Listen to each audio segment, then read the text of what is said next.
Okay. Let's hope this works.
Hey. Hi, everyone. So Sally is in the room where the book launch is actually going to happen. And everyone else, we're all on Zoom. So while they're getting it together, I've put together a bit of a PowerPoint. So we'll just kind of sit back and relax and wait. You can see your wonderful panel here of amazing women who will be speaking to you later on once what's happening in the room is sorted out. So thank you everyone for being here. And I'm just going to kind of start a little PowerPoint for you to have a read through about some amazing quotes from the book. Okay.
friends for?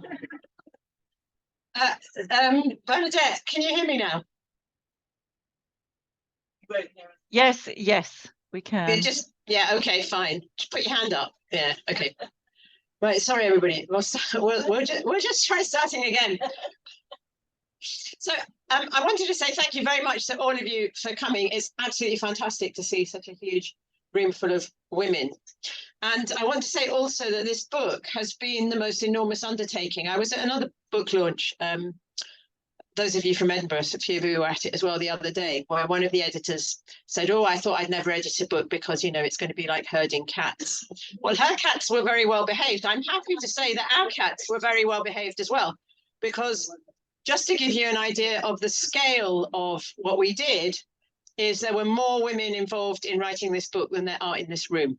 So if you can imagine herding all of you lot, and we've already seen how difficult that is for 5 minutes, to try and do it over a year and a half. And so, you know, it was absolutely fantastic. And the cooperation and the willingness that everybody had to engage was absolutely brilliant. So I think also the book is quite well timed, because this is the third launch of an anthology of women's writing about women's rights that I've been to in the last 2 weeks in Scotland, which is quite extraordinary, really. And I think it shows that things are really starting to move. Save the best for last, of course. You know, the first two have been already. So there's also quite a lot going on, not just in Scotland, but around the world. So just this week, it seems to me that our time is definitely starting to come. And I wouldn't say it's come, but it's starting to come. The tide is maybe starting to turn. Just this week, the EU drafted legislation aimed at tackling trafficking, which includes a proposal to ban forced marriage and also surrogacy for reproductive exploitation. And recognizes that having surrogate children is a form of trafficking of those babies. However, it's draft legislation. So, you know, there's a long way to go, but anybody who's in a position to kind of try and promote it. Of course, most people here aren't in the EU any longer. So in the UK, we've got people wanting to loosen the surrogacy regulations and make it much easier, which is not acceptable in my opinion. Also in the last 2 weeks, there's been a whole lot of other things going on to remind us that we've still got a big fight on our hands. For example, just very close to home, the attempt to cancel Filia just 2 days ago.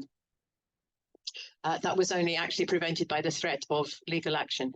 At least we do now have absolute clarity that the law is on our side, that we cannot be prevented from speaking, that we have a right to freedom of speech, that our belief that sex is immutable is a protected belief. I would personally say it's a matter of fact, but never mind. Apparently in law it's a protected belief. I'm waiting for the law to catch up with facts. Also this week, we got English figures showing that since 2019, hundreds of rape suspects have been referred to as she or as sex unknown, that means non-binary, by the police and the Crown Prosecution Service, which is utterly ridiculous. But there you go. Hundreds of men are now saying, hundreds of sex offenders are now saying that they're women. So we're seeing this massive increase. It says sex offenders, I think. It might have been just rapists. I'm not 100% certain. Now I'm just going to keep talking. I'm not taking questions now. Oh, we'll be here all night. We'll be. So last Sunday was the International Lesbian Day. So I'm told, as a lesbian, I can't say that it came anywhere near me or had anything to do with my life, but there you go. But fortunately, UN Women knew all about it. And the UN's women's website, I looked them up last night just to check, says that it's there to uphold women's human rights and ensure that every woman and girl lives up to their full potential. Well, I think we could all agree with that. The only problem is they don't seem to know what constitutes a woman.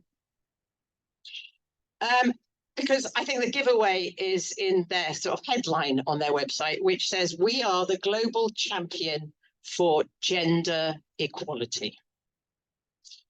So maybe it was no surprise when they tweeted that, remember, trans lesbians are lesbians too. Still, that did make for the basis of an excellent article in today's Telegraph. I hope you've all seen it, where I actually am quoted saying what's wrong with it, and also they tied it in with the launch of this book. So the article says, you know, that the UN is being criticised for doing that, just as a book has come along to show how gender identity ideology is a global problem. So it's really great the way that they tied it in, and I'm really very grateful to UN Women, because I think it gave us a fantastic article that we maybe wouldn't have got otherwise. The book covers. I think I should probably talk about the book now. The book covers a huge range of subjects, and I'd just like to share a few snippets from them. If you want to know actually what it says, you'll need to go away and buy one. So Kathleen Stork had described the book as, because we let her have an advance copy to comment on. Kathleen Stork described it as a jaw-dropping snapshot of what's going on. Now, I don't know what made her jaw drop, but I thought I might share with you some of the things that made my jaw drop, although it was quite difficult to choose between them. Here's some of my favorites. 3 states in Australia have banned conversion therapy, which means that a psychologist using standard watchful waiting talking therapy can now face up to 10 years in prison. In Canada, the SOGI, Sexual Orientation and Gender Identity, I think it is, program, which was originally introduced allegedly as into schools as an anti-bullying measure, is actually teaching girls that their boundaries, their right to privacy and dignity don't matter. In Wales, a Muslim woman who's a survivor of FGM was removed from a women's equality network hustings after she disclosed her experience and asked about single-sex spaces. In Brazil, a man calling himself Erica Hilton now holds the title of the most voted for woman in the country and is on the BBC's list of the 100 most influential women. In Puerto Rico, following the COVID pandemic, domestic violence and femicide reached such endemic proportions that the government had to issue a 17-month state of emergency around violence against women, which is quite extraordinary, I think. But my all-time favorite from the book, and maybe it's because we need a bit of light relief after the rest of it, is from Taiwan. In 2021, a man, post-operative Tim, applied for menstrual leave, despite, as the author says, not being in possession of the female anatomy required to menstruate. So to come to this evening now, we'll have got talks from various women, and hopefully there will then be a short time to ask questions afterwards. And then we're going to finish with a song from Paula. So I'm going to start by asking Sheila Jeffries, who's both wrote the foreword for this, but is also a director of the Women's Declaration International, and I'm sure needs no introduction to anybody in this room, to start by saying a few words.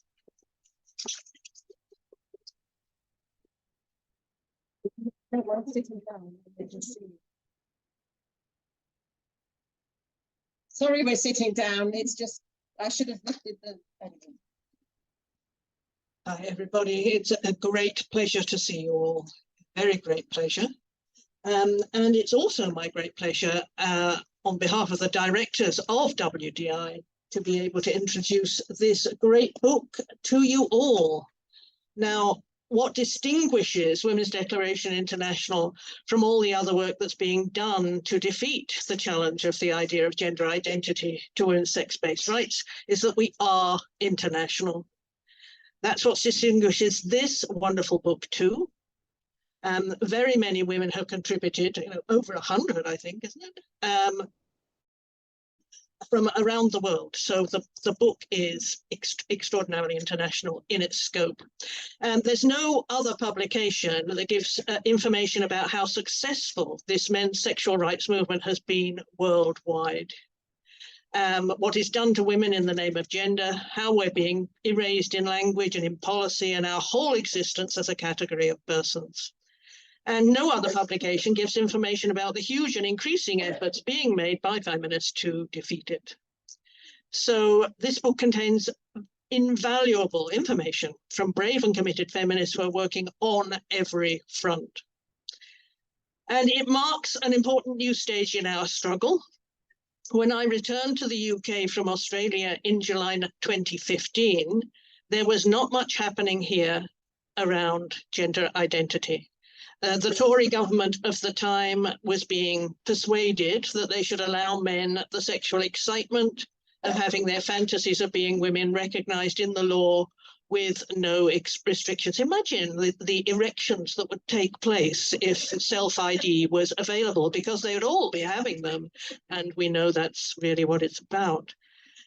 So the government wanted to allow men to get sex role stereotype certificates just by self-identifying. There was not really any public opposition to this at all at that time.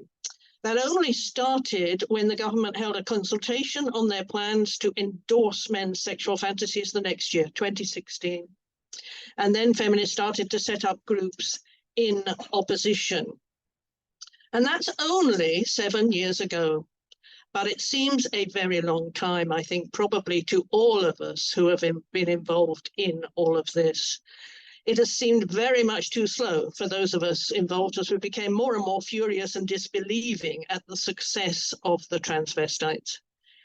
It was largely because of Joe Brew's determination to work internationally on this issue that WDI was set up in 2019. In fact, we wrote the declaration in 2018, and it was launched in New York in March 2019. She could see that we had to defend women's human rights from the wholesale attack through creating a document that we could promote and campaign around. So the Declaration on Women's Sex-Based Rights was written. And I think one of the most important things about it is the phrase sex-based rights, which is now used everywhere, but did not actually exist, so far as we could tell, before that time. You need language, you need a concept around which to organize. So I think that was pretty important. At that time, there were some organizations working against the agenda of gender identity activists in the UK, such that this country was already getting quite a reputation as an example of what we as feminists had to do. And in fact, there were women online. There were some wonderful, tremendously funny websites up there from feminists from the UK and the US in particular. But that was all a bit amorphous. On the ground, there were not really organizations. It's even clearer now that the UK deserved getting that reputation, since we're now called TERF Island. So yes, it was important. But the struggle had barely begun in other countries, and WDI provided a platform to stimulate feminist campaigning against this men's sexual rights movement internationally. It enabled feminists internationally to get together, to get support from each other and ideas about how to campaign, and that is still going on and still enormously important. And we have been very successful, and this book is evidence of that success. Now, progress has been much more rapid in the last couple of years. There have been legal decisions confirming women may speak out and not lose their jobs, and we have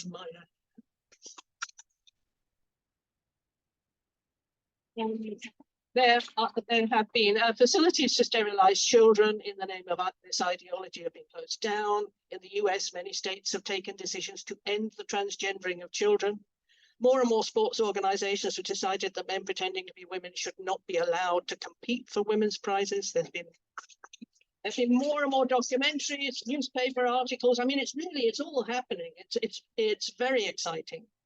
The result has been in the UK a revolution in public opinion. The majority of the public no longer favour self-ID now that they know what it means, and they're critical of transvestite demands. It's a huge victory for all of our efforts, and I think we should all be patting ourselves on the back. I really do. And this progress is now beginning to happen in other countries, which is terrific. They're beginning to have those polls and surveys too, finding that this change has taken place. And the more the public know, the less they like about this sexual fetishism. They just don't really like it. The issues of sterilizing children, destroying women's sports, destroying women's safety in prisons, refuges, changing rooms are continuing to galvanize women and now some men, which is quite interesting. And that's really only, I think, been in the last year or so. But the change is huge. The number of people joining in and coming over to work on this issue and speak out is huge. I mean, you've all been seeing it, presumably, with great excitement, I imagine. So this book is a part of our education campaign, which is contributing to this huge change of opinion. And this evening, some of the international team that contributed to this book and engaged in our work with us all to defeat gender ideology, they're here because of this conference, and others we're going to be hearing from online. And I would like, of course, in closing, to thank everyone who has been a part of this book, but particularly Sally Wainwright,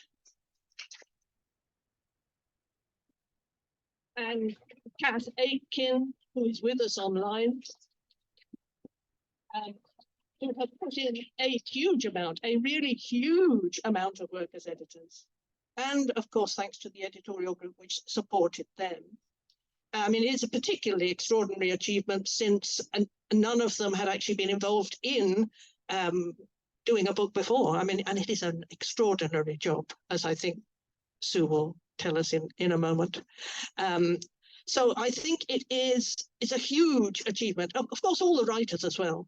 I want to thank all of the writers who took part in this and were extremely patient and, as Sally says, good about it all. And it marks a new and triumphal stage, I would say, in our international campaign for women's sex-based rights. So please, everybody, don't just buy the book, but if there's any chance that you have not signed the declaration, please do so with huge haste. Thank you.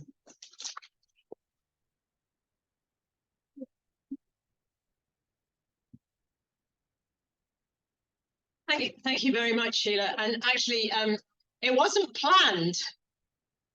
Oh, sorry. See, I've got my support team here. You know, one of the really extraordinary things about writing this book was, as Sheila said, none of us had ever tried to do anything like this before. And it was an enormous undertaking. And one of the things that happened was every time we really needed some expert advice and had absolutely no idea what to do next, somebody appeared like a guardian angel or a flying witch, I think probably. Today is Friday the 13th. I'm very happy to remind you. I was very pleased when I realized that was when we were going to be launching the book. Yeah, that somebody with the appropriate and professional and much needed skills would just appear on the horizon and say, oh, let me help you now. And you all know who you are. But we did learn an enormous amount, and I learned an enormous amount from all of those women. And I owe them my undying gratitude, because otherwise we wouldn't be sitting here today with a book. We'd be sitting looking at some scribbles on a piece of paper.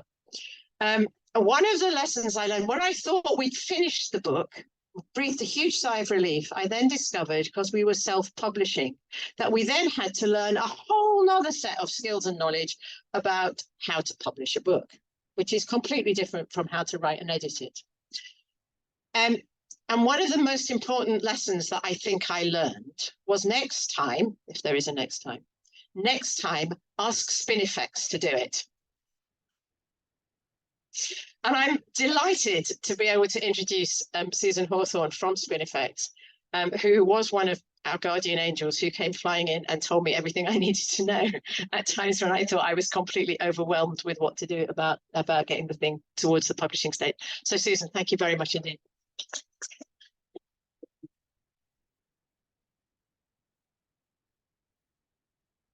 Thank you very much, Sally. I did answer a note on Facebook, something I think about metadata. Metadata is said to drive publishers crazy. You don't need to know about it, only publishers need to know. But before I begin, I'd just like to say that in Australia this weekend, there is a referendum. And so one of the things we in Australia do is we acknowledge the Indigenous owners of the land on which we live and work. And this was written while on Juru land in far north Queensland. So Sally asked me if I would talk a bit about feminist publishing. I've worked as a feminist in publishing for more than 35 years. Initially, I was an editor at Penguin Australia, where I tried as hard as possible to unwork the system, a la Valerie Solanas. During my 4 years there, I managed to get published Lesbians. That was a bit of a surprise. It took some time. Indigenous writers, women and men and poets, women writers from immigrant backgrounds and old women. So I felt that that was an achievement, managing to do that. In the summer, that is December, January of 1991, Renata Klein and I took a holiday to Kakadu, which is a beautiful national park in the Northern Territory, you know, the square bit at the top of the country, where we discussed the possibility of starting a feminist press. This idea became Spinifex Press. Renata was talking about it and I said, well, I have the name, we can call it Spinifex. And Spinifex is a desert grass that holds the earth together. So that became us. We figured we could do it because Renata had many international contacts and had worked in scholarly and women's studies journal publishing, and so was in touch with women all around the world. And I had Australian fiction and poetry contacts. Since 1991, we've published around 270 feminist books. We publish radical feminist non-fiction as well as fiction and poetry, and writers come from every continent except Antarctica. And in recent years, we've published many radical feminist critiques of gender trans fabrications. So when we started, feminist publishing was not that unusual. There were hundreds of feminist bookstores all across the US. There were feminist bookstores in Australia, in New Zealand, in the UK, and in many other places as well. And as well as that, there were heaps of feminist publishers. And I used to go to the Book Expo America, and there would be meetings of feminist publishers and feminist bookstores over a couple of days before the book fair started.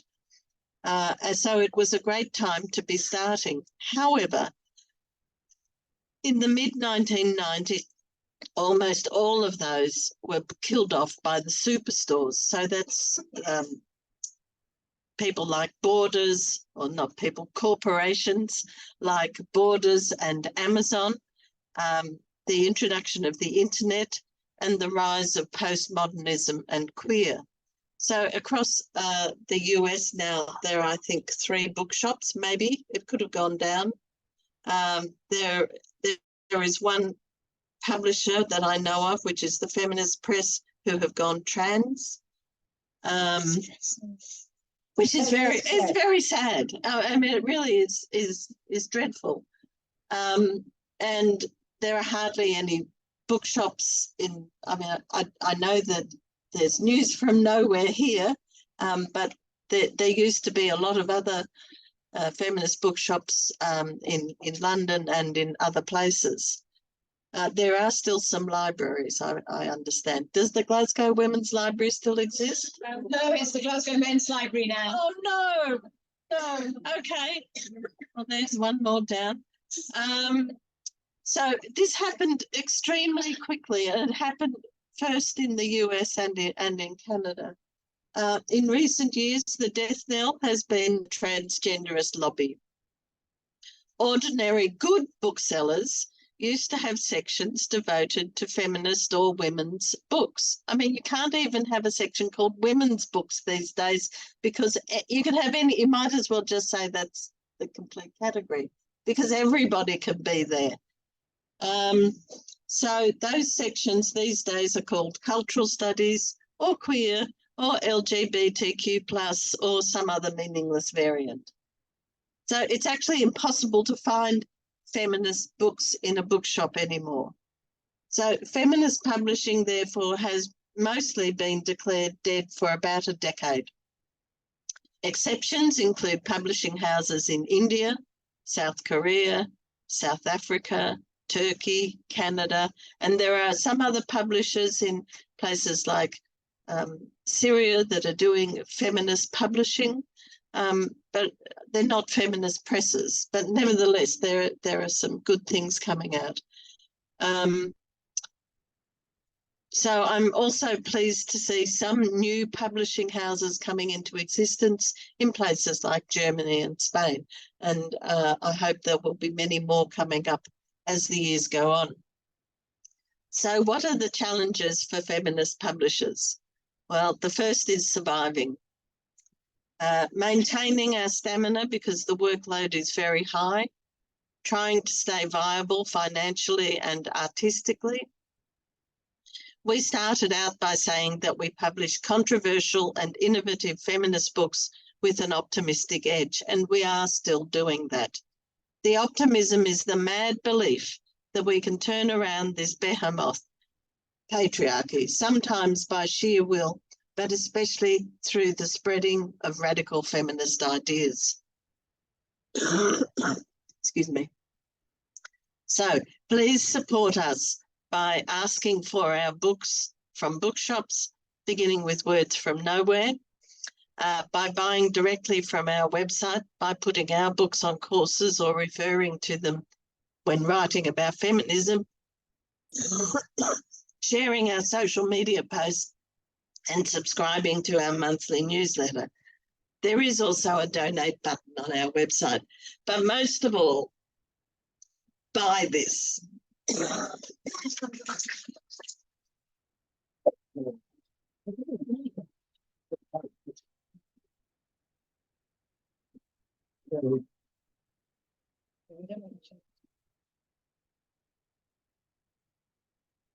Anyway, that's really all I have to say. Bye, the book, and congratulations. Thank you very much. Thank you so much.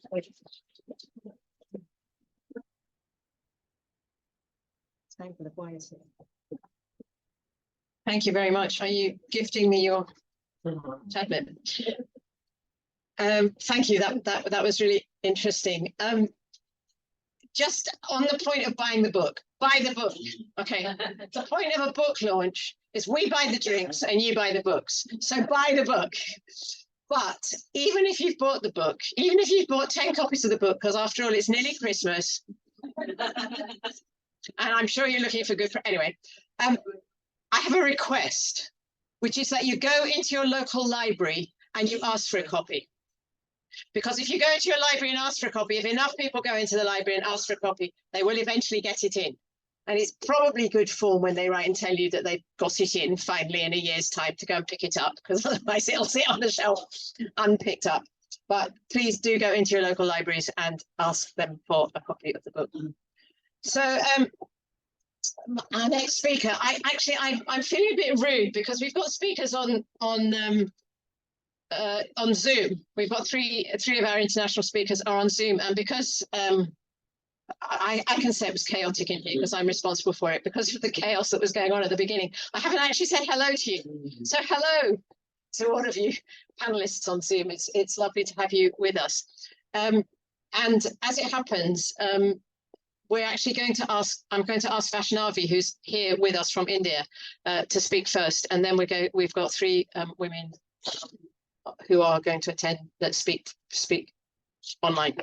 I'm sure a lot of you know Vaishnavi. She's an absolutely astoundingly wonderful filmmaker and a brilliant woman.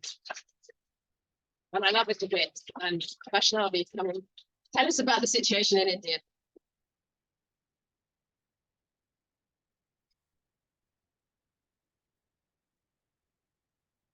Sally's given us strict instruction about keeping time, so I've written down what I want to say. So I'm just going to read through it. So please don't mind that I'm looking at my phone.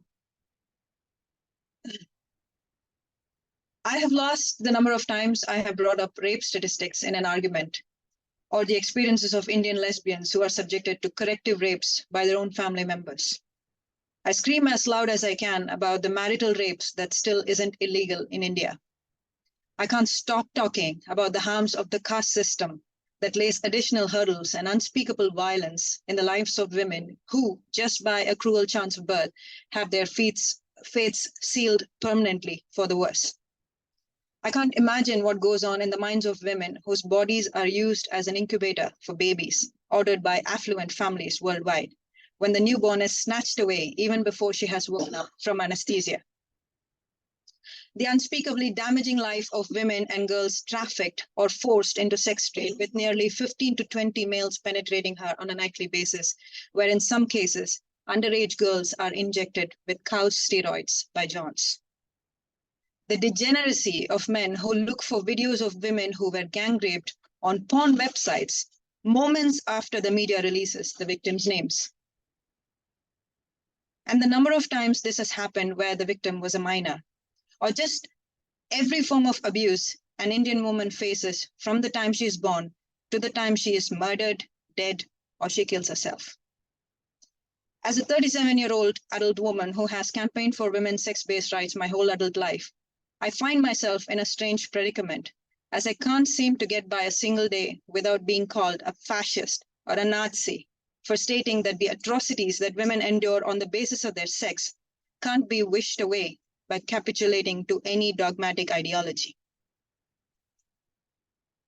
While we haven't even fully grasped the enormity of dangers that will befall the females of the world, we are now deprived the language to call it what it is: male violence against women. Because apparently the biggest, most pressing non-issue of our time is to cater to the whims of a group of arrogant males who wish to play dress up and call themselves females.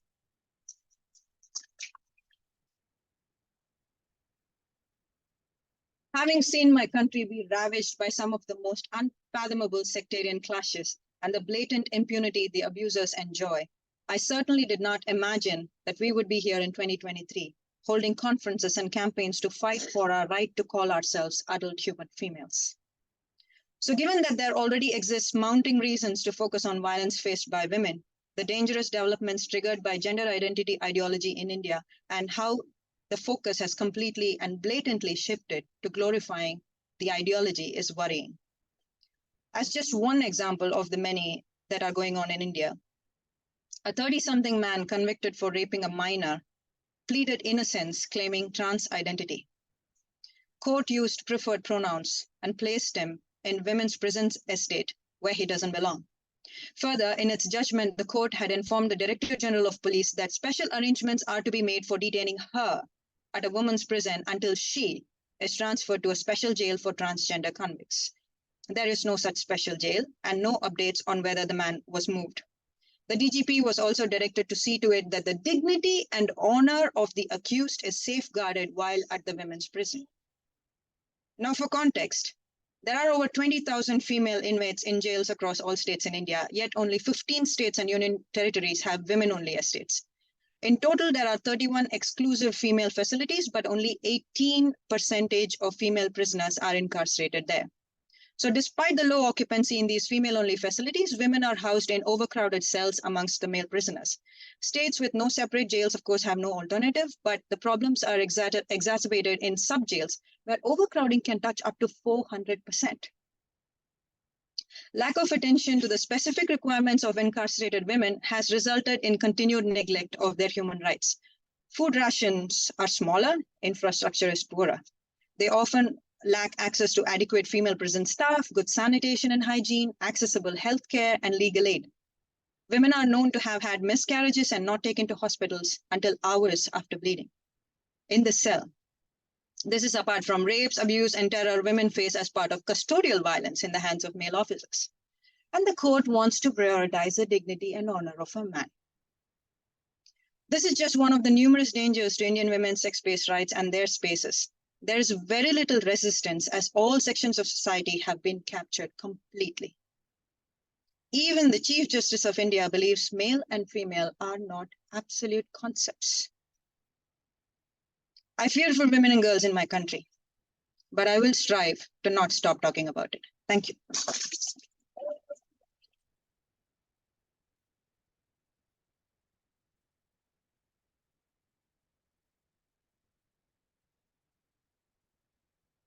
Thank you, Vaishnavi, and thank goodness that we have women like you who will never stop talking about it. As we say in Scotland, women won't least. And I'm glad that that is something that we've exported elsewhere to other women. One of the few things we can be perhaps proud of having exported.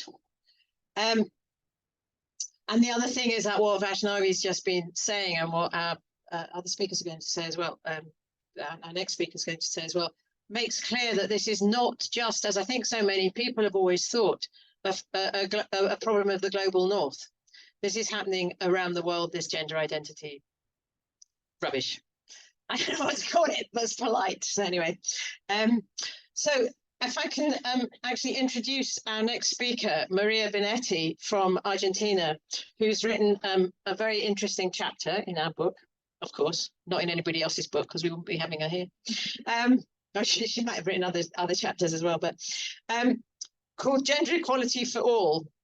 And it's about the decertification of sex, which is a very worrying concept, I think, that I came across a few years ago, being sort of proudly proclaimed by pro-trans speakers.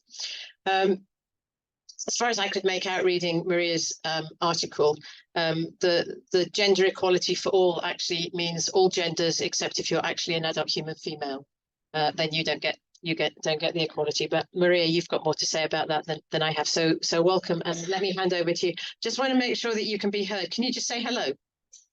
Yes, hello. Okay. Can you hear at the back? Yeah. Okay, that's fine. Go ahead.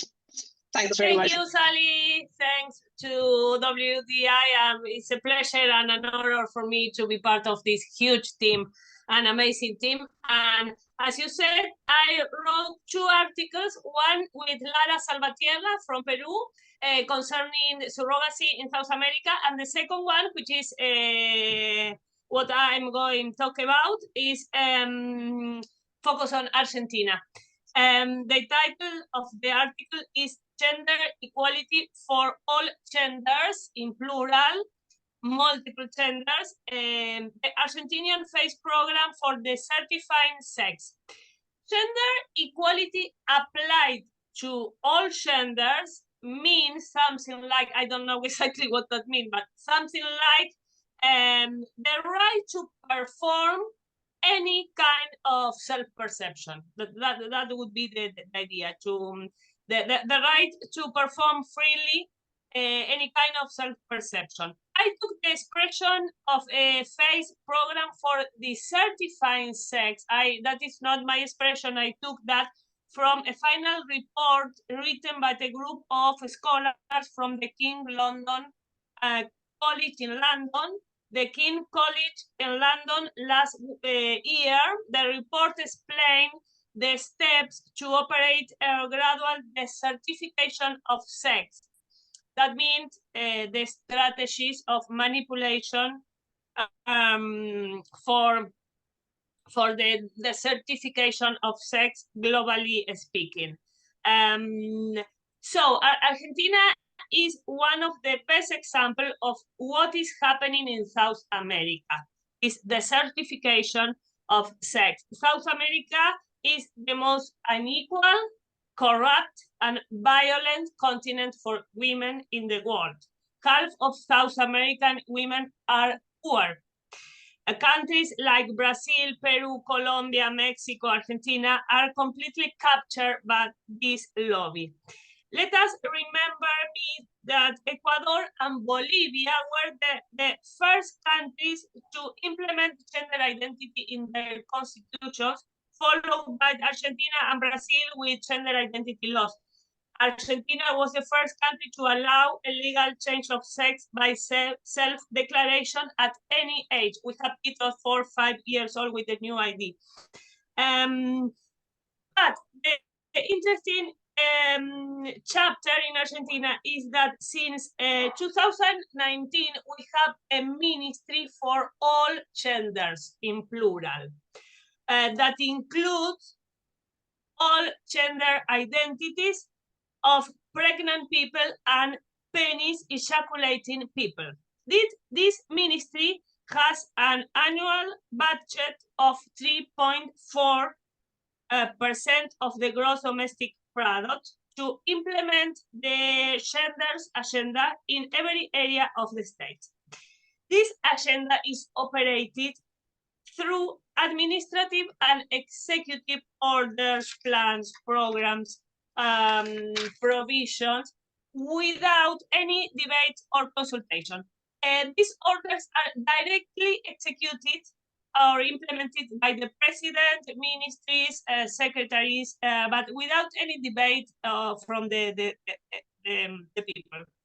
That was the case, for example, with the creation of a new legal sex in 2021 by an executive order. It was the president of the country who decided that there should be a new sex, the non-binary or indeterminate or unspecified sex. The question would be who advised the president or who maybe sponsored the president. But the implementation is top-down, not directly top-down with this kind of provisions, program orders. The implantation of the genders implies a strong language control. The first step in this language control is to replace gender as category by genders in plural, as if genders in plural were the inclusive and more progressive meaning of gender. In that vein, the Ministry of Genders has set a large number of programs, plans, reforms, resolutions for all genders in plural, in all areas, level, and platform of the state. So the single-sex provision and the positive measures relating to the female sex now are democratized for everyone, for all genders. Another fundamental step of this language control is to erase the mark of sexual difference from the language, neutralizing the language with expressions such as the letters E or X or menstruating pregnant breastfeed person. These are strategies of manipulation to control the language. Our Ministry of Genders has created a guide to the correct use of this slang under the title of Renaming Guide. This is a national guide, a guide for a correct use of this language. This guide is implemented by official institutions such as ministries, secretaries, universities, schools. And the guide also introduces new definitions and standards, not only a way of speaking or communicating, but new redefinitions, for example, of woman. Woman, redefined by this guide, means a person whose gender identity and gender expression are feminine. That is woman according to the new guide. These new standards explain that we have genders in a step of gender in all new bill projects planned. We have genders instead of the category of genders, but also we have to reformulate with genders now the all laws, plans, resolutions, etc. For example, the law for the protection of women against violence. Now it's not for women, now it's for all genders. So we have to reformulate any law, any program, any initiative, any order. We have to reformulate that according to the whole staff of genders. The same goes for the annual National Women Encounter, that now is the Plurinational Diversities Encounter. The same goes for the mandatory sex education in schools, now is a queer indoctrination and propaganda. The same for the whole mass media and public university are ideological apparatus of this lobby. Sexual work normalized.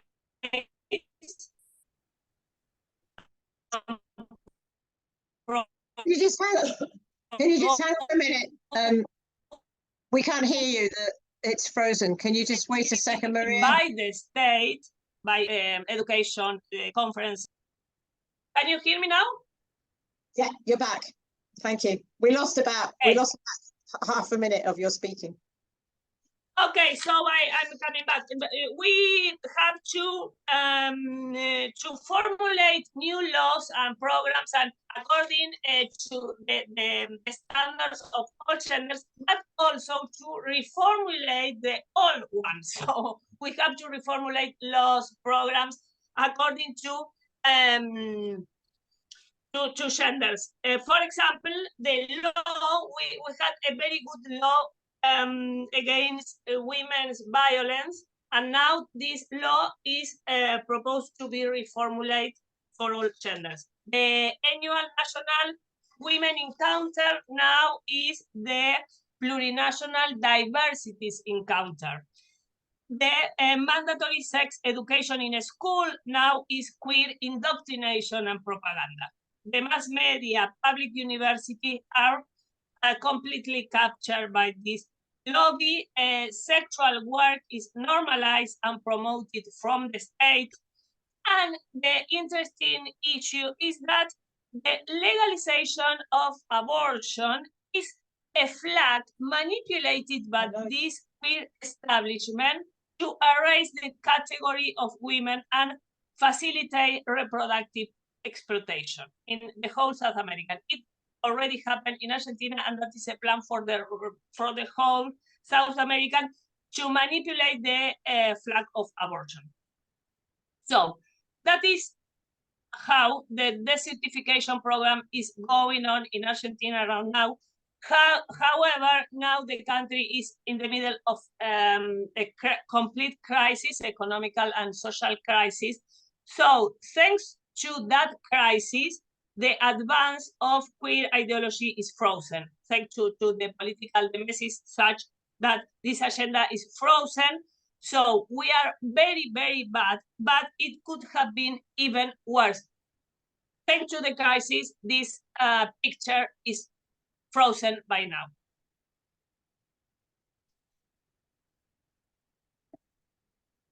Thank you.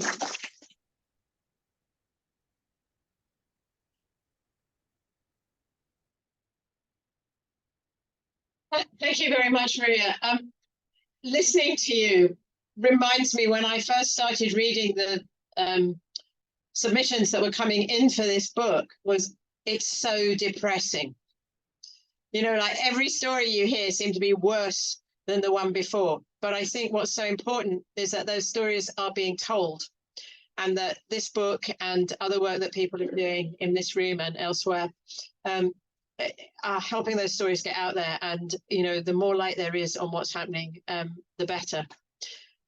On a slightly lighter note, when you were talking about the Ministry of Genders, this reference may be lost on you, Maria, but there used to be a very funny program.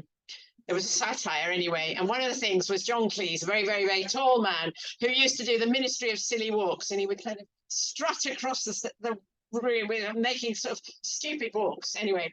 And I just thought, you know what, there was a lot more sense in the Ministry of Silly Walks than there is in the Ministry of Genders. So maybe you could show them. What was the name of the program? say one person say that. Oh, Monty Python. Yes, it was Monty. It was in Monty Python, wasn't it? Anyway, sorry, that's a complete aside, but some people started laughing when I said what I'd started to think of. I think other people had thought of it too. So thank you very much, Maria. So the next person who's going to speak is Asia Carino from the States, who has written a chapter called No Women's Net, which is about women's space online and particularly lesbian space. So it's an issue that's particularly dear to my heart because it's something that I've been very concerned about, is the lack of lesbian space. And I'm really conscious that when I was growing up as a young lesbian, you know, there were lesbian role models. There was lesbian places. I lived in a lesbian housing co-op, for goodness sake. There was a pub round the corner where we used to go every night, and the guy would come along and say, "Come on, ladies, it's closing time." And we would chorus, "We're not ladies, we're lesbians." And the same thing would happen the next night and the next night and the next night. Anyway, it was great, but there's nothing like that now. There's nowhere for young women to go. And I think it must be really, really hard for them dealing with stuff. And that's why they're so vulnerable to the trans nonsense, as I keep calling it today. I don't know where nonsense came from. Anyway, I'm going to stop talking nonsense and hand over to Asia, who's got much more to say on the subject than I have. Asia, thank you very much for joining us. It's lovely to have you here. Hello, my name is Asa Carino, and I wrote the chapter titled No Woman's Net, and it's about the loss of feminist and lesbian only online spaces. Growing up, I used the internet a lot. I relied on it a lot because my family immigrated from Russia to America at a very awkward age, and it really helped me figure out American culture, and I was able to relate to people at school, and I was able to make friends and pursue my hobbies. I was very introverted, and I had a lot of like geeky, dorky hobbies. I liked anime and reading and knitting, sewing, DIY projects, and yeah, it wasn't so bad. It's not like I was addicted to it the way people are these days. And then when I was older, in my late teens, I realized I was attracted to women, and by then everybody had smartphones, and the nature of the internet kind of changed a little bit. It was a little different, a lot more inward looking. And I tried to find like some sort of LGBT thing. I thought that's where you were supposed to go. And all these places where something didn't feel right. Sometimes like the lesbian department was headed by a trans identifying male, and it made me really uncomfortable. I didn't want to go anywhere like that. So I went online, I downloaded the apps, and I don't know, I was very careful about who I talked to, but all the women my age, they were very kind, very sweet, very nice.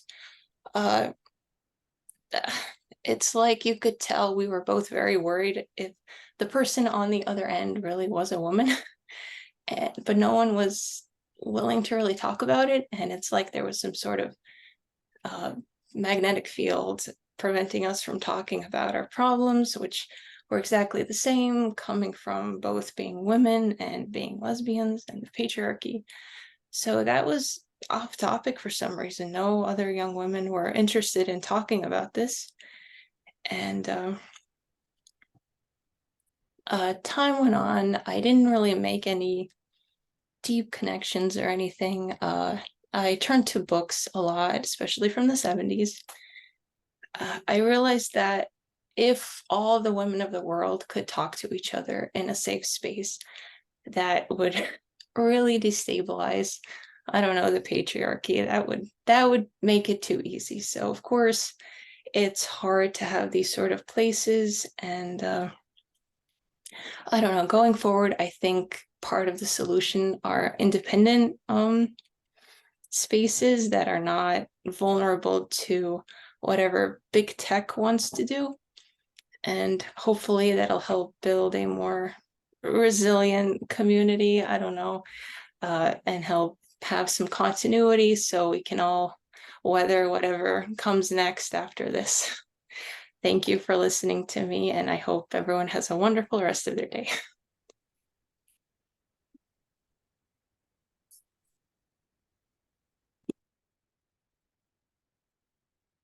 Thank you very much, Asia. And it's really important to have your voice in a compilation like this. I think it's really important that we hear from young lesbians and you know what's happening and what, if anything, can be done about it. So thank you very much for coming. And finally, well, not quite finally online, I'd like to introduce Uno Ishigami from Japan, who is going to tell us about Japan, funnily enough. She contributed to the country report about Japan, but also to a chapter and about grassroots resistance. And Uno is a really important member of the grassroots resistance within Japan. So I'm absolutely delighted that she's able to speak to us today. Thank you very much for coming, Uno. Thank you.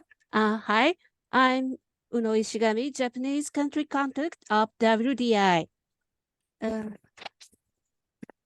And women in Japan are in crisis and conditions have deteriorated rapidly since I sent a manuscript of the book to WDI. Japan is not yet self-ID country, but gender identity activists is paving the way for it strongly. In June 2023, the Law for the Promotion of LGBT Understanding was created.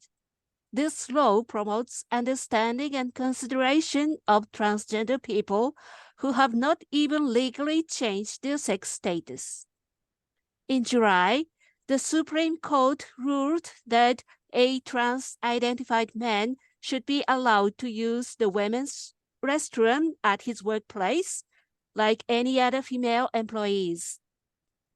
Also, now a Supreme Court lawsuit had been made stating that it is unconstitutional to require genital gonadal surgery for legal sex status. And just yesterday, a lawsuit was concluded that a woman can change her legal sex status without any surgery. Women in Japan fear that this might be a critical step toward health. For more detail, please read a report from Japan on WDI website. It is deplorable that LGBT activists are making their way into school education to such a great extent. Their viewpoint will be promoted in school textbook much more than before, starting from next April.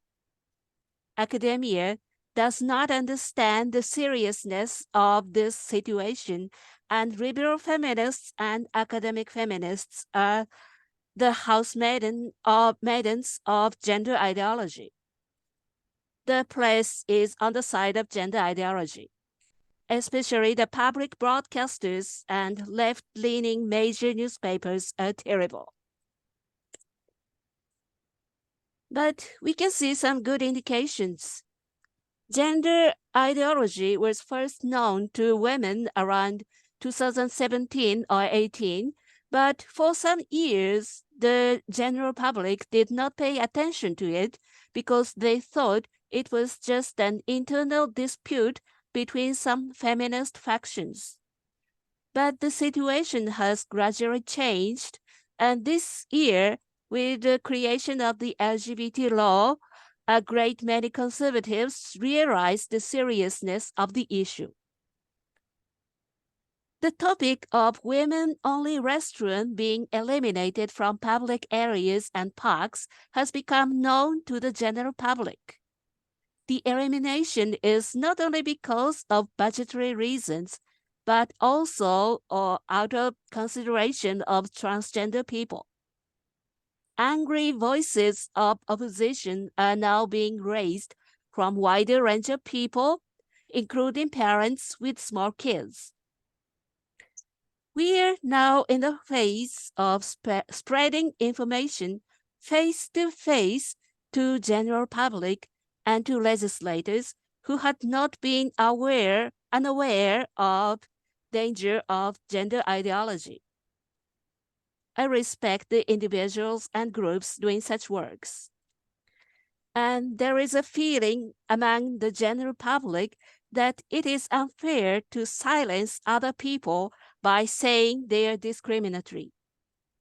Now I can clearly see that Japanese people would like to live in a world where common sense is respected. So we need to carefully expressing our ideas so that we can gain the support of wide range of people. For the purpose, we should try to spread accurate information. We should continue expressing our thought without being pessimistic. We should show that we seek a society with common sense, public welfare, and safety for everyone. Thank you.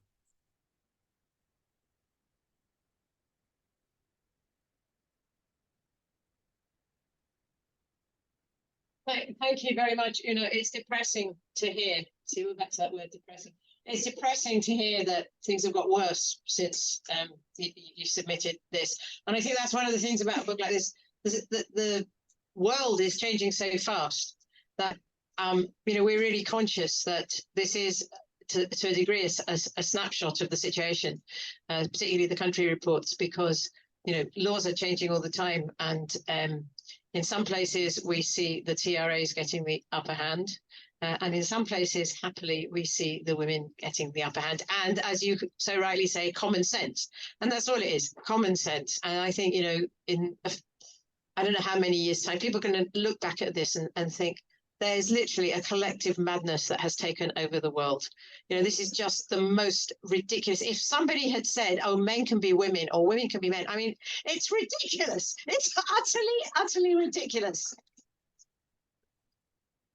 And personally, I don't believe that anybody, not a single solitary person in the world, including the trans-identifying males, including the most vicious TRAs, I don't believe a single one of them believes that it's possible to change sex. There are many reasons why it suits them to pretend that they believe it, but I don't believe that anybody believes it. Anyway, that's what I think is neither here nor there. So I want to thank everybody who's spoken so far today. And there is time, happily, because also thank you not only for your very interesting contributions, everybody, but for sticking to time. You know, I was thinking this morning in the opening session in Philia, like the very first session, they were already half an hour late. And I thought, oh, this doesn't bode well for us. So, you know, we've had very cooperative authors, as I've said, and one of the very cooperative things that they've done is stick to the times that they were asked to do today, which means that there is a little bit of time for us to have some questions. And then, as I said, we're going to finish with a rousing song. Hang on a minute, somebody's making faces at me. Debbie.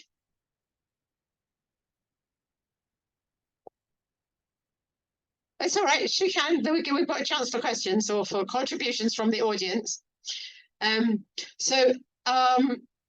to one of my latest flying witch, guardian angel, photo in the corner there is the reason why you can all hear us today, because I'd never met her till halfway through this afternoon. And here she has solved all our technology problems for us. And so we've got a microphone.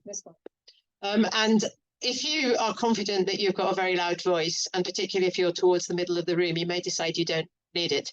But otherwise, if you want to ask a question, if I could ask you, please, to come and use this mic, because otherwise you won't be heard at the back. So also, I want to give people, because we've got a whole bunch of women watching online as well. And so I'm going to ask maybe Bernadette and Kath, who are hosting this, to keep an eye if there's any questions in the chat, and I'll come to you and ask you to read them out. Is that okay? So let's start with somebody in the room, and then, as I say, if the webinar audience have questions, put them in the chat, and somebody will pass them on to us. So, or does anybody want to say anything? No, I was just going to hand the mic. Nobody wants to ask her, but yes, Maya wants to speak, because she's always backward in coming forward. Wonderful, thank you, Maya. Firstly, I just want to say congratulations. I haven't read the book yet, but sounds amazing, and the connections that we can hear between the the patterns of what's happening in every country. It's so familiar, I think, to us here in Turf Island, and obviously it didn't start here. It started all over the place, and partly it started in the US, in US universities, but the legal changes started here and they were exported from here. And I hope that we can create a model for solving them here. So the thing that Sex Matters is doing is trying to get the government to separate out what the Gender Recognition Act does in terms of allowing people to get married if they really want to, and they both want to play a part in the fantasy of somebody having changed sex. That little thing which the European Convention on Human Rights, or the European Court, has said they have to be allowed to do, separate that from everything else which involves other people. And would that be where we wanted to start from? No, but is that something that we think this government might do before they get out? Possibly. And even the next government, if they, if they're convinced that they have to do something to solve this problem, it's not going to go away. So that's what we're trying to do, and use it. The way that this has happened has been by misusing the human rights framework, by saying trans rights are human rights, and what that means is whatever we want. And I think the way to push it back is to say, yes, trans rights are human rights, as in trans people have the same rights, whatever trans means. People who call themselves trans have the same rights as everyone else, the same right to freedom of expression, the same right to privacy. That's a very, very limited right. The right to keep your sex private pretty much stops the minute you walk outside the front door. If you want to keep your sex private on Twitter, you can do that. But if you walk out of the front door, people are going to know what sex you are, and they have to be allowed to say that. They have to be allowed to respond to that. And women have to have the right to consent of who gets to see and touch their own body. And so I think we can use that framework to push back. And what we're trying to do is do that in the UK. And then hopefully, if that can be exported and can help what's going on in other countries, great. Because I feel, I don't know, I feel bad that it started here. Thank you. Thank you, Maya, and thank you for starting some of the fight back with your case, which really has made such a big difference, not just in this country, but all around the world. Do we have any questions online, Kath or anybody? I can't see any. Okay. Does anybody else in here want to say anything? Yeah, Cara. Another woman who's always very backward in coming forwards.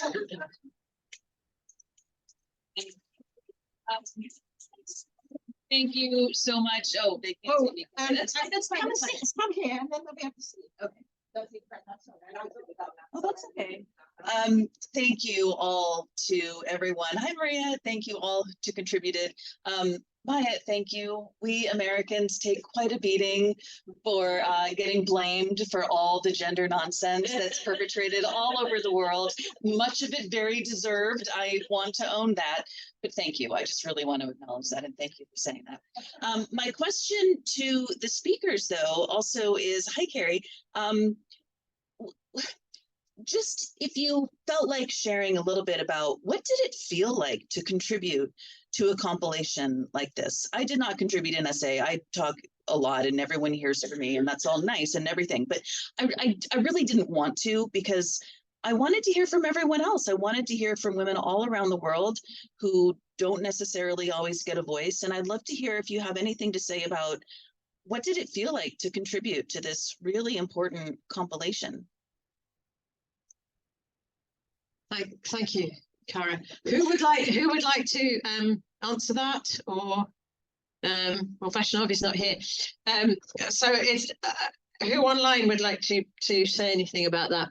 Just turn your mic on and speak, and Bernadette will promote you. I can answer that, I think, because I was the co-editor of this book, and it really felt very well.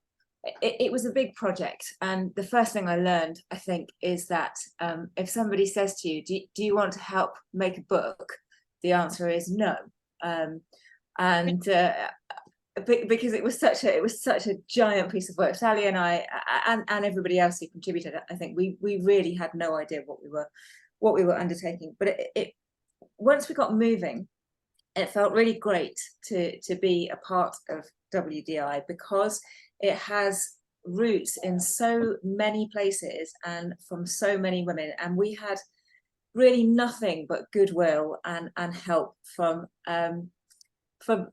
everybody we were involved with. Anytime we needed help, we asked, and some woman somewhere helped us, and I'm sure that that's because of the very flat grassroots nature of the organization, that I hope everybody, well, definitely everybody who contributed to the book, but also everybody who's here tonight in Glasgow and online, and everybody who comes to the weekly Zooms. And I've met so many wonderful women, and I'm sure that it's because of that nature that we were able to, with our complete lack of experience, that we were able finally to get this past the post. So really, it feels like a great privilege to have been part of something like this, and with huge thanks go out to absolutely everybody who had anything to do with it, and all of you as well for being supportive, and really a great sisterhood of fabulous women. Thanks. Thank you, Pam. Maria.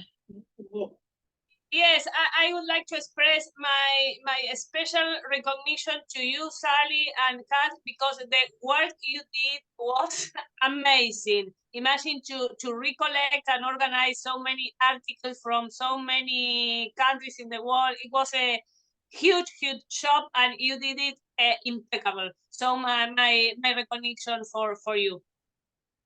Thank you very much. Thank you very much indeed. It was a brilliant project to be part of, as Kat said. You know, it was just that there was so much interest. And when we started, I remember one of the very first meetings we had, and I said, well, you know, if we do country reports, if we're lucky, we'll maybe get 20 country reports, and then maybe we could have maybe 15 chapters to go alongside them, and wouldn't that be good? And so as far as the chapters were concerned, and 2 days before the deadline for submissions for proposals, it looked like that was what we were heading for. 3 days after or certainly a week after the deadline, we had nearly 80 proposals. And so, you know, it was a very hard job deciding between them, and we made some very difficult decisions. And I'm sure some people who didn't get into the book will think we made the wrong decision. I'm sorry. I think what we've got is a very, very interesting mix. You know, we've got women who've never written before, and we've got, you know, seasoned academics. We've got young women, we've got older women. We've got women, obviously, we've got women on every single continent. I think there wasn't a speaker from Africa today, but we do have contributions from every single continent. And that really does make the book, I think, absolutely unique. And there's nothing like it in this field. And I really, you know, I'm so grateful to everybody who's contributed to it, because we couldn't have done it. We couldn't have done it without you. Somebody's saying the UN should have done it. Well, yes, but then the UN's leading this stuff, isn't it? Are there any other questions of the speakers? Because I think, you know, I don't want to be doing all the speaking. So, or otherwise we will. There's a couple of questions in the chat, Sally. Excellent. Could you read them out? One is, yes, of course. The first one, how many are we on the Zoom? Which I think Bernadette has answered. I think that was 74. And the second was, did we have contributors from Africa? What is happening there? Yes, we did. Africa is probably the continent that we found the most difficult to make inroads into, but we have a country report from South Africa, and we have an article from Angola as well. And a country report from Cameroon. We have 3. Of course, and a country report from Cameroon as well. And I know that WDI has featured speakers from Africa, so, you know, we keep trying to get as many more as we can from there. And the third question was, what do we mean by a feminist process? I don't know the answer to that one. Now there's a question. Anybody would like to try and give an answer? I think one of the things, I don't know whether we succeeded in being what anybody would describe as a feminist process, because I think it means different things to different people. But what we did try and do was, like Kath say, you know, the WDI is a fairly non-hierarchical organization, and we tried to kind of go sideways and to talk to women and encourage women to come in from, you know, as many different situations, personal backgrounds and things as we possibly could. And we didn't dictate what people said.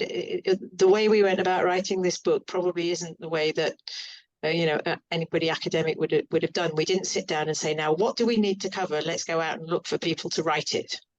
We just put out a message that we were compiling a book, and anybody who wanted to contribute to it, could they please let us know what they wanted to talk about. And so I think we got much more interesting and a more varied range of topics as a result.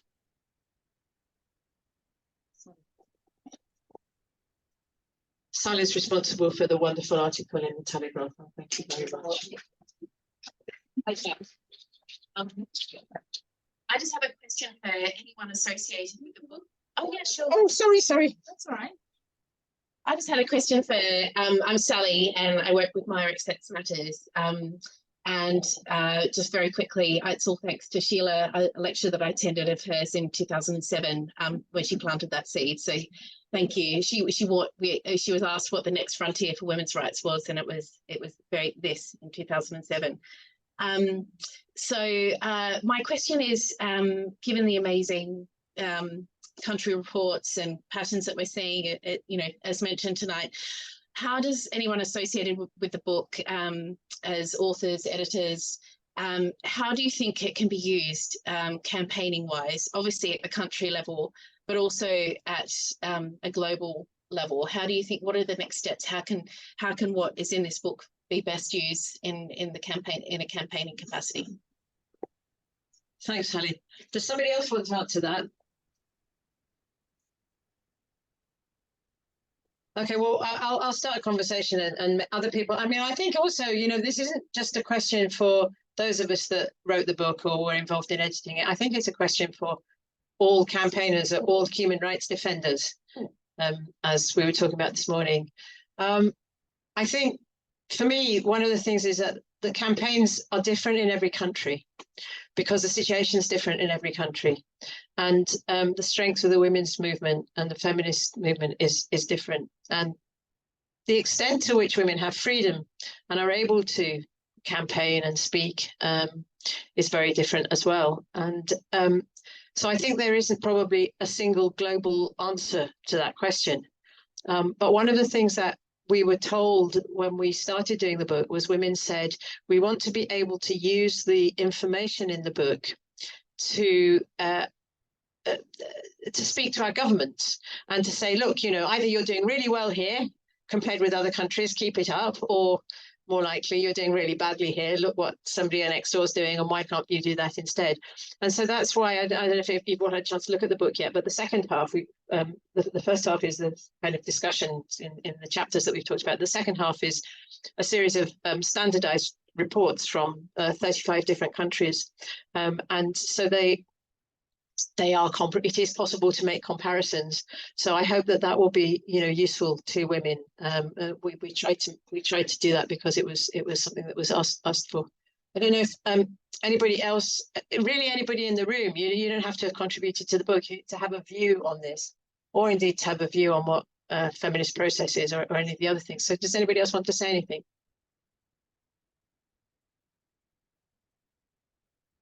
In that case, I think, fantastic. I think it is time, because no good feminist gathering is complete without a rousing chorus. And no good rousing chorus is complete without Paula Bolton. So I'm very pleased to welcome her here. And it is going to be a rousing chorus because you're all going to join in. Paula will explain. And Bernadette, I hope, is going to put the words on the screen.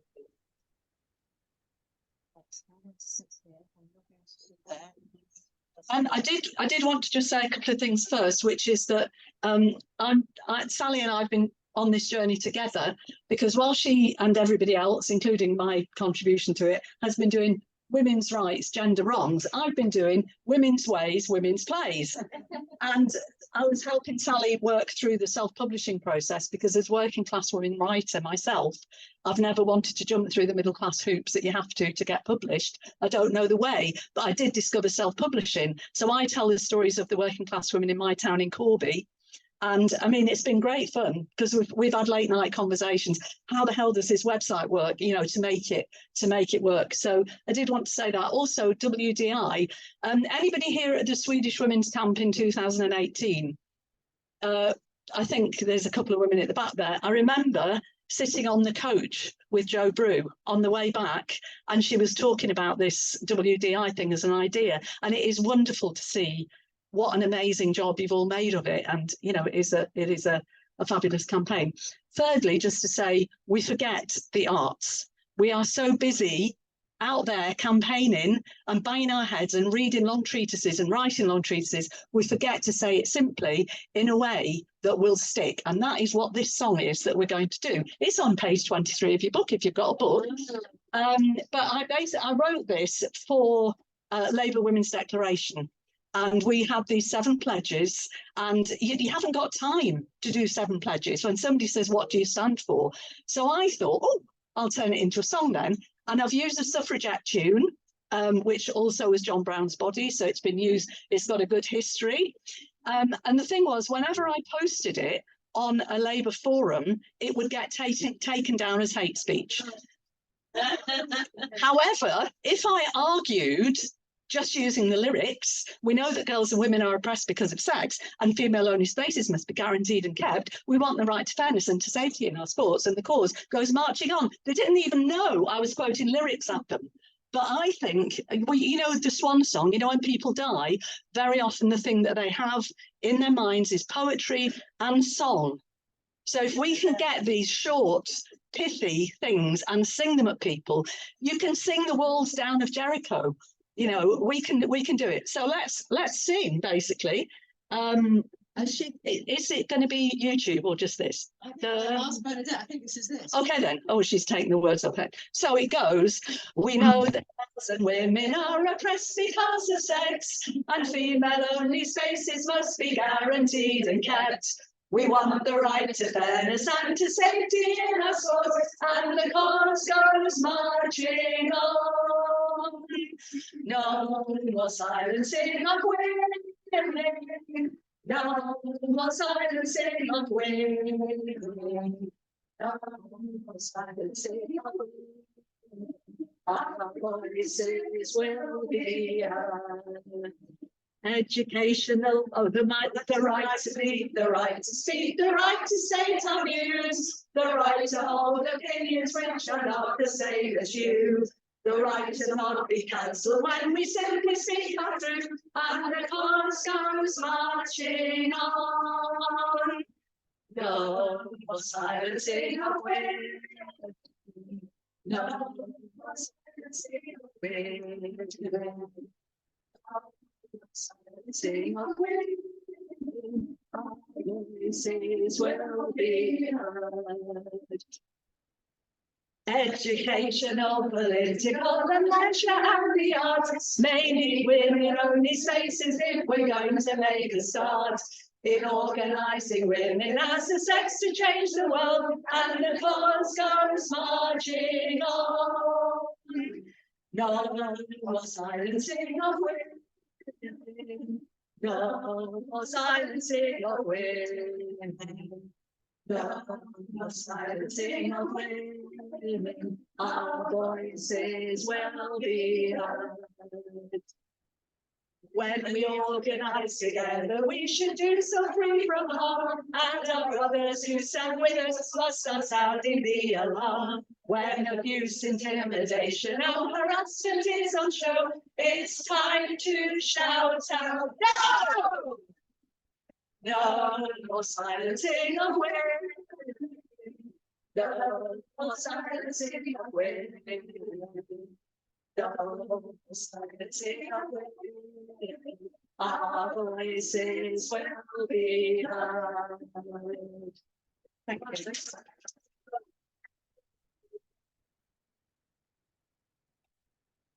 you. Thank you very much, Connor. Just one quick word. When we were singing the line about speaking our truth, I was reminded that when I was a kid growing up, my father always used to say, when in doubt, tell the truth. That was a very simple maxim. And do you know what? In this book, that's all we've done. For all they try to silence us, for all they tell us that we're transphobic Nazi bigots, for all they try to shut us down, all we've done is tell the truth. So take the word out, keep telling your truth, women, and thank you very, very much for coming.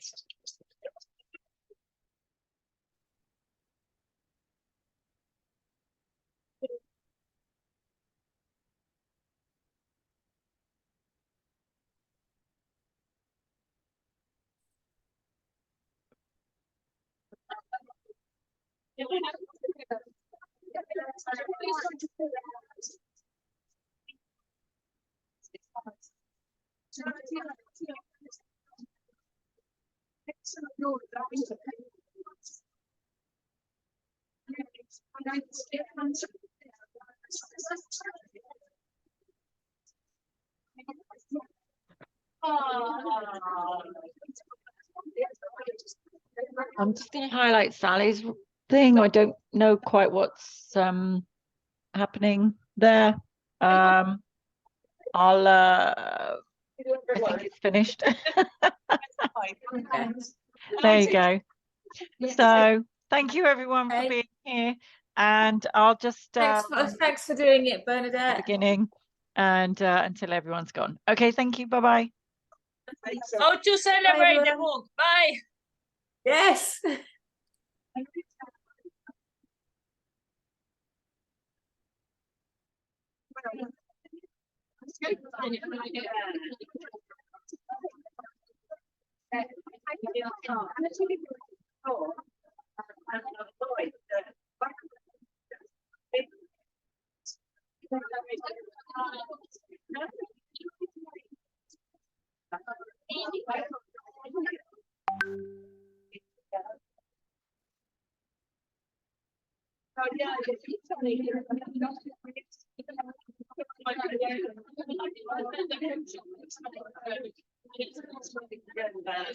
Bye now. I think it's all finished now. So see, thank you so much for being here. It's brilliant. All right. See you. Bye bye.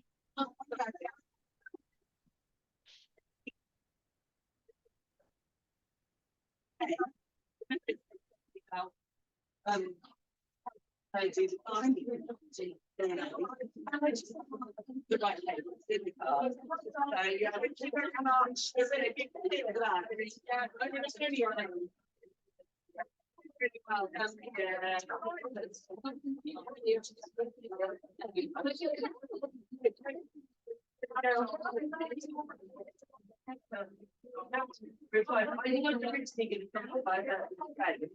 And stay the family. Then drive away. But it's not because I would have been doing with my family. That was my own day. I was running. When we saw that, it went really well. It's really nice. They came that much.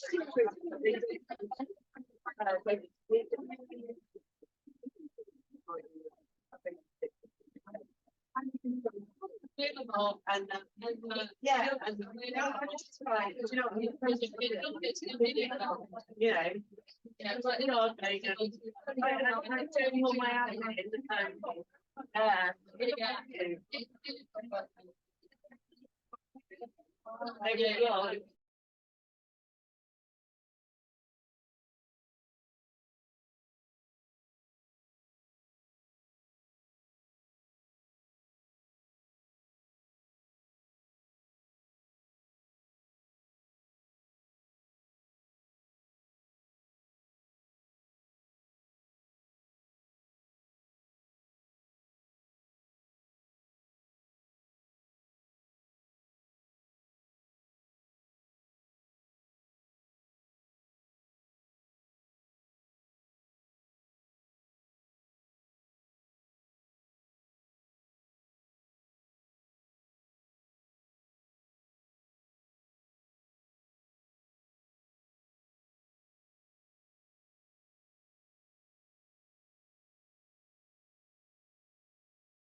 you.